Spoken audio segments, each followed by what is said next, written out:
Hi guys, so today I thought, why not, let's do another classic game review. And what better game than one of my favourite FPS games that I've ever played, called Black by Criterion on the PlayStation 2. So on the rear it says all guns blazing, and there's a nice big picture of various levels from the game. Minecraft. Guns are the stars, every bullet is your baby. Bigger guns, louder explosions, leave a trail of destruction. Get creative with your kills.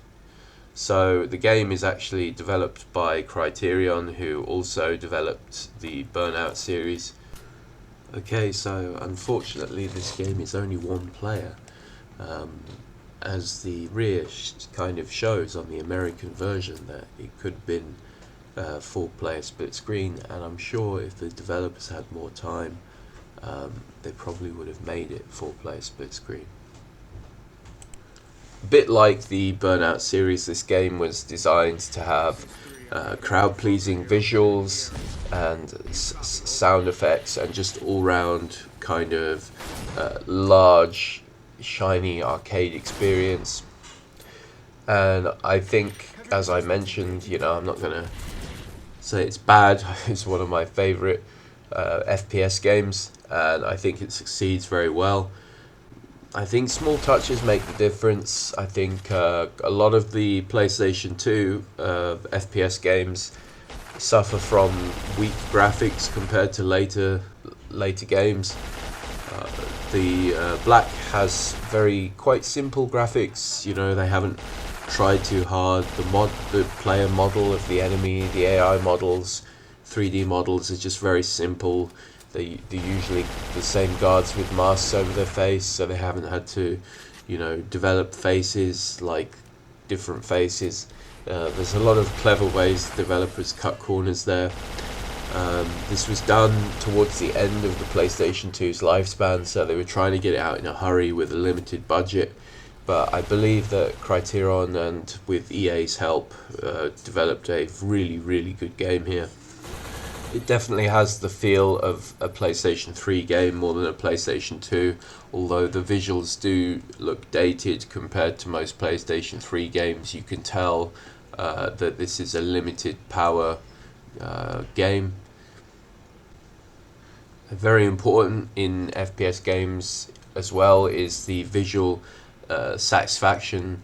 The weapons should feel exciting to shoot, the explosions should be big and plentiful, and I believe this game does so well in that, and I think that's why a lot of it is very satisfying to play.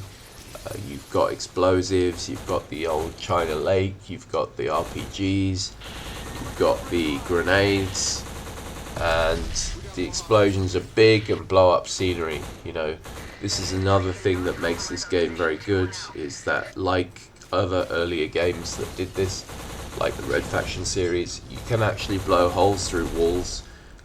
This is very important in making the game enjoyable to play, actually, because blowing holes through metal barriers to get towards enemies and having to lace bunkers with bullet holes and explosives just to get through and finish a level is really quite fun and satisfying. I don't know exactly what it is, but it just is fun to blow bits of scenery out the way, and it's more realistic at the end of the day. I mean, look at even modern Call of Duty shooting games. Now you can send RPGs at walls and the wall will be a scorch mark on it. This is more realistic. This is actually more like the Battlefield series, I should also mention, that does do more realistic scenery destruction, and I really like that. I always think that's good in an FPS game. That is realistic at the end of the day. So the weapons have possibly been exaggerated in their power here. They seem to be chunkier than perhaps they would realistically. This is actually a very good thing. They're very fun to shoot. They all have this trademark black shiny style, and when you complete the game you can even get silver and gold versions, which is a neat touch. The level design is fairly straightforward in the game. I'd say a lot of it is nothing particularly special. Interestingly, you can't actually jump in this game, so they use walls to block you from parts of the level that they don't want you to go to. A minor down point, I would say. A lot of the levels are, though, very well designed. As I said, some of them are quite linear, just simple sort of setups to have lots of shooting and explosions.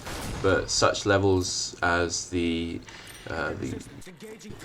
where you is a great example of an earlier kind of Call of Duty style outside stealth level, where you can take many different routes through parts of the level. I believe it's called Outskirts. Yeah, very good level that, and this and many other features in the game, as I've mentioned in a previous video, are just so much like Call of Duty, particularly Black Ops and also the first Modern Warfare on PlayStation 3. It's pretty obvious that the developers here of Call of Duty have seen or played Black, and I believe they've incorporated that in the first Call of Duty modern shooting games. It was a bit of a surprise when Call of Duty decided to not go with another World War II game, as that was their trademark for a long time.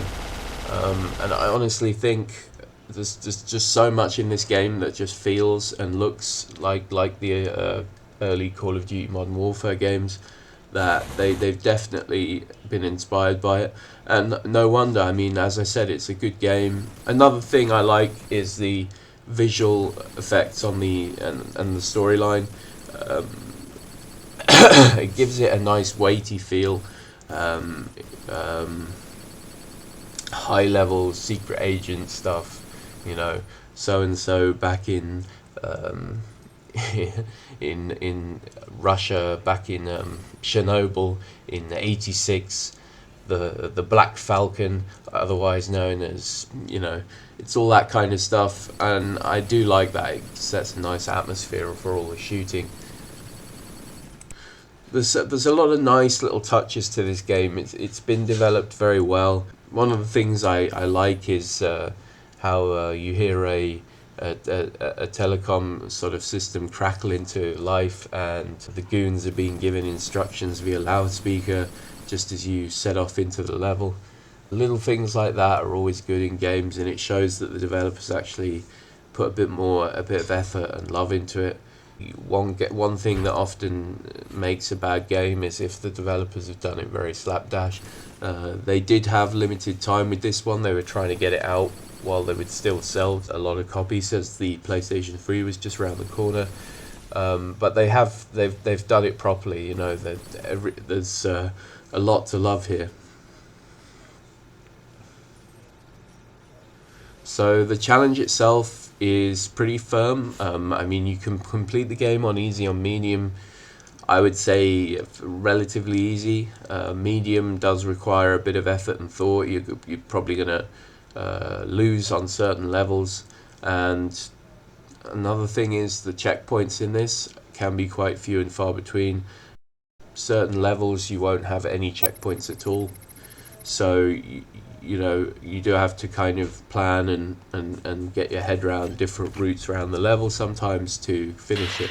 Hard and a special Black Ops mode are really tricky. Definitely a good challenge there. So like a lot of PlayStation 2 FPS games, there seems to be the sticks speed, the horizontal and the vertical sticks. They do seem very sluggish at times, and it makes aiming a bit clunky. This is something I find with a lot of PlayStation 2 FPS games, that the games are just hard, not because necessarily your reactions are poor, but because the controls are so fiddly. It was normal in those days. It was more normal because the pad has been developed nicely since then, with the PlayStation 3 and 4 have very silky smooth pads. You could probably get, I'm pretty certain you could get a pad that would would make life easier if you go and do your research. But I did find this made aiming a bit tricky, and it made levels that were hard, but only yay hard, a little bit harder than they should have been, just because the controls make it hard to hit, especially aerial targets. Anyone with an RPG above you, you have to make a special effort to get your aimer on them. Yeah, so I mean, I wouldn't have auto aim in there because that just makes the game too easy. But at times you are kind of like, you would love to have it at times. So other than that, the game's lifespan is somewhat limited. The campaign is sort of, I wouldn't say it was short, but it's very much in the medium range. It's not massive, and once you've completed it, yes, you could go back and try on a harder difficulty, but it could have done with a little bit of multiplayer. Perhaps, you know, a Bond style 4-player would have been amazing, especially considering it's superior to a lot of the Bond games on PlayStation 2. But you know, overall, for what it is, and it was developed late, and it wasn't a huge price title. It was really a bargain game, considering the time period. It is a very good game, I have to say. I mean, I still play this game every now and then, and even now it is satisfying to shoot the guns. You know, they might be a little bit exaggerated, the noise might be a little bit exaggerated, and the special effects, like the pineapple effect that you get out of the assault rifle, and the noises, they might be rigged up a little bit higher than real life, but who cares? Because, you know, you're there to enjoy, it's there to enjoy, and that chunky sort of feel that you get from these weapons is just really good, enjoyable experience. So, of course, I don't know if I really need to rate it. It's a good game. I mean, today I would not rate it quite so high, but we've got to take into account when it was released. I think definitely a strong 9 when it was released. You know, if it had multiplayer, maybe 9.5. But considering how things are now, I mean, it even stacks up well against a lot of more modern FPS games that have been badly designed. So I would have to give it a solid 8.5. And yeah, so go and check it out if you haven't, and you want to play a fun FPS game on the PS2. Look no further. Cheers, guys, and I will see you when I see you. Ta-ra.